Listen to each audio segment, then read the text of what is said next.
वालेकुम बच्चों, क्या हाल हैं बच्चों। पता है आज मेरे आँखों के सामने एक बहुत अच्छी चीज़ है जी। और आप लोग भी देख रहे होंगे, आज हमारे पास मौजूद है नवंबर का बच्चों का कैलेंडर शो।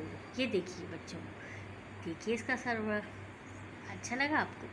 इसको खोलते हैं जी। नवंबर स्टार्ट हो गया है और हमारे पास बच्चों का कैलेंडर शऊर हाजिर है। ये है इसका सब गुलदस्ता मज़ामीन।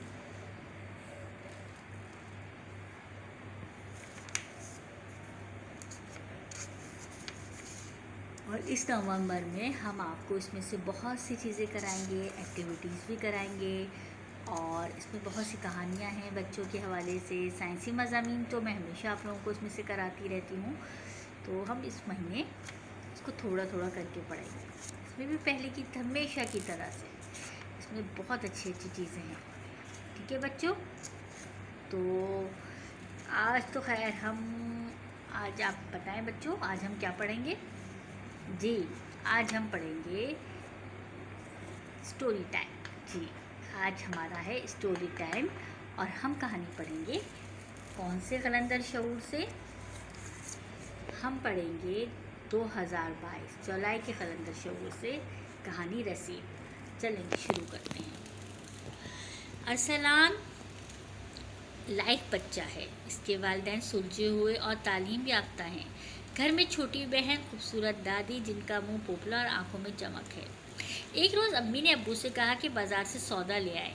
बच्चों को मालूम हुआ कि अब्बू बाज़ार जा रहे हैं, तो अरसलान बोला, अब्बू क्या आप मेरे लिए फ़ुटबॉल ले आएंगे? दोस्तों के साथ खेलूँगा। इससे पहले कि अब्बू जवाब देते, अरसलान की छोटी बहन नाजिक तोतली ज़बान में बोली, और मेरे लिए प्याली सी गुड़िया। अरसलान हंसने लगा। अब्बू ने ना समझते हुए अम्मी को देखा तो उन्होंने कहा, गुड़िया लाने का कह रही है। अब्बू ने प्यार से कहा, क्यों नहीं, मैं अपनी प्यारी सी बेटी के लिए प्यारी प्यारी गुड़िया लाऊंगा। और अल्लाह हाफिज़ कहकर चले गए। बच्चे स्कूल का काम करने में मसरूफ थे कि घंटे बाद घंटी बजी और वो दरवाजे की तरफ दौड़े। अब्बू आ गए, अब्बू आ गए। दरवाज़ा खुला तो अब्बू थे। इनके हाथ में बहुत सारी थैलियाँ थीं, जिनमें किचन के सामान के अलावा खिलौने और दादी के लिए नज़र का चश्मा था। दादी ने चश्मा देखकर बेटे से कहा, मेरा चश्मा बिल्कुल ठीक है, तुम क्यों फजूल खर्ची करते हो? अब्बू बोले, अम्मी बच्चों का घर है, बच्चे खेल कूद में चीज़ें तोड़ देते हैं, मैंने सोचा आपके लिए इजाफी चश्मा होना चाहिए। वो तो ठीक है, लेकिन ये बहुत कीमती लग रहा है। क्या कीमत है इसकी? अब्बू ने कहा, आपसे ज़्यादा कीमती नहीं। ये कह के उन्होंने सामान मेज पर रखा। दादी ने सामान में से रस्सी निकाली और चश्मे की कीमत देखी तो माथे पर पल पड़ गए। बेटे से कुछ कहने वाली थी कि पोते अरसलान ने पूछा, दादी अम्मा रसीद क्या होती है? इस दिन मिस्त्री भी रसीद लाया था। दादी ने बताया, जब हम किसी का कोई काम करते हैं या कोई कुछ चीज़ खरीदते हैं तो उससे उसकी कीमत या उजरत जिस कागज़ पर लिखी जाती है उसे रसीद या बिल कहते हैं। अरसलान सोच में पड़ गया। रात को अरसलान ने अब्बू के कमरे में तकिए के पास कागज़ रखा जिस पर लिखा था, दुकान से सामान लाया 5 रुपये, अब्बू की मोटरसाइकिल साफ़ की 5 रुपये, दादी जी की टांगें दबाएं 10 रुपये, टोटल बिल 20 रुपये। सुबह जाकर तो सरा ने 20 रुपये रखे हुए थे। खुशी से हाथ आगे बढ़ाया तो पैसे के साथ कागज़ रखा था। खोल कर देखा तो लिखा था, अम्मी ने 2.5 साल तक दूध पिलाया, अदायगी। बीमारी में सारी दाद, तीमारदारी की अदायगी। अब्बा ने तुम्हारी ज़रूरतें पूरी करने के लिए सुबह शाम मेहनत की अदायगी। दादी ने मालिश की और वर्जिश कराई और मज़ेदार हलवा बनाकर खिलाया, अदायगी। अम्मी ने कपड़े धोए, स्त्री के कप खाना पका और खिलाया, फूलों की तरह रखा, अदायगी। ये रसीद मुकम्मल नहीं, लेकिन इसकी कीमत तो अदा कर दो, बाकी बिल माफ़। अरसलान शर्मिंदा हो गया। अम्मी अब्बू के पास गया और उनके गले लगकर रोने लगा।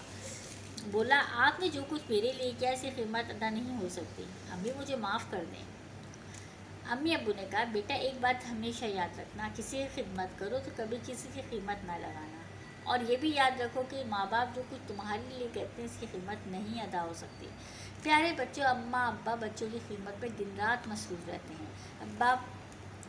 अम्मा खुद गीले में सोती हैं, बच्चों को सूखे पर सुलाती हैं। अब्बा मेहनत मजदूरी करते हैं। अम्मा अब्बा बच्चों को खुद देखकर खुश होते हैं और उनके लिए हमेशा अच्छा सोचते हैं। बच्चों, आपको उस पर क्या समझ आया? भाई मुझे तो इसमें ये समझ आया कि कभी भी माँ बाप से उनकी खिदमत का वो सिला नहीं मांगना चाहिए। ठीक है, जैसे उन्होंने हमारी खिदमत करी और हम उस कीमत को पूरा अदा भी नहीं कर सकते। सही है, تو اس بچے سے کیا غلطی ہوئی، ارسلان سے غلطی ہوئی کہ وہ کم عمر تھے، اس لیے وہ سمجھے کہ ہم جو خدمت کرتے ہیں ہمیں اس کی اجرت ملتی ہے، تو انہوں نے اس کی اجرت کے طور پر جو سارا دن محنت کی اس کی اجرت مانگی اپنے ماں باپ اور اپنی دادی سے، تو انہیں اس کا جواب ان کے ابو نے بہت اچھے طریقے سے دیا۔ اس طرح سے انہیں یہ بات بھی سمجھ آ گئی کہ ہم جو خدمت کرتے ہیں اس کی اجرت نہیں لیتے ہیں۔ ہمارے ماں باپ تو ہماری اتنی خدمت کرتے ہیں، کیا وہ ہم سے اجرت دیتے ہیں؟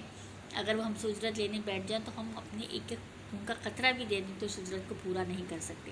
اسی طرح سے اللہ تعالیٰ ہماری اتنی خدمت میں لگے رہتے ہیں، بے لوث ہو کر اپنے بندوں کی خدمت کرتے رہتے ہیں، کیا وہ ہم سے کچھ چاہتے ہیں؟ جی، ہم سے اگر وہ کچھ چاہتے ہیں تو ہمارے ہی بھلائی کے لیے چاہتے ہیں۔ بچوں، آپ بھی اس کہانی پہ غور کیجیے گا اور آپ کو بھی یہ کہانی بہت اچھی لگی ہوگی۔ آپ بھی کبھی بھی اپنے ماں باپ سے صلہ نہیں مانگیے گا، ماں باپ یا کسی کی بھی کوئی خدمت کر کے، دادی کی، بہن بھائیوں کو ساتھ جو بھی آپ کا بیہیویئر ہے اس کی، ٹھیک ہے؟ اپنا بہت خیال رکھیے گا۔ اللہ حافظ۔